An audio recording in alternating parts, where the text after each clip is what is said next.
আজি আমাৰ ঢুলীয়াৰ সমাৰোহ। বৰ্তমান আমি আহিছোঁ নলবাৰী জিলাৰ ৰৌমাৰী গোপাল মন্দিৰত। তাতে ঢুলীয়াৰ সমাৰোহ আছে। আজি ইয়াত 14-15টা ঢুলীয়াৰ দল আহিছে, নতুন নতুন দল। আৰু আমাৰ এই মা সৰস্বতী ঢুলীয়াৰ আমাৰ এই সমাৰোহ যাত্ৰা।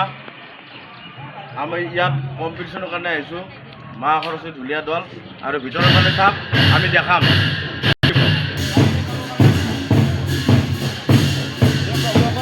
ভিতৰৰ ফালে লৈ গৈছোঁ, ঢুলীয়া নতুন নতুন ঢুলীয়া বহুত ধৰণৰ শিল্পী দেখা পাব। আজি মই দেখা দি আছোঁ, কালি আপোনালোকে আহি যাওক।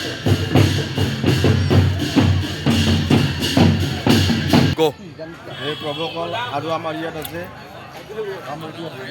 কিছুমান শিল্পী, পুৰণা শিল্পী যিবিলাক আমাৰ এই ঢুলীয়া জগতৰ পৰাই বিদায় লৈছে।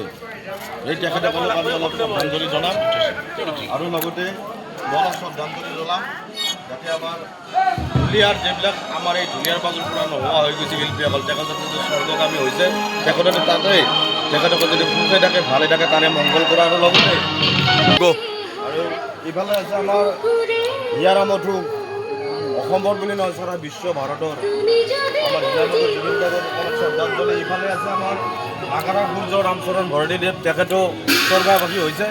আৰু লগতে আছে আন্তঃৰাষ্ট্ৰীয় সৰ্বন্ন বায়ুবাদক শ্ৰীযুত, এতিয়া শ্ৰীযুত ক'লে নহ'ব, প্ৰয়াত দীপক শৰ্মা ডাঙৰীয়াদেৱ, তেখেতৰ মৃত্যুকামী হৈছে, স্বৰ্গবাসী হৈছে।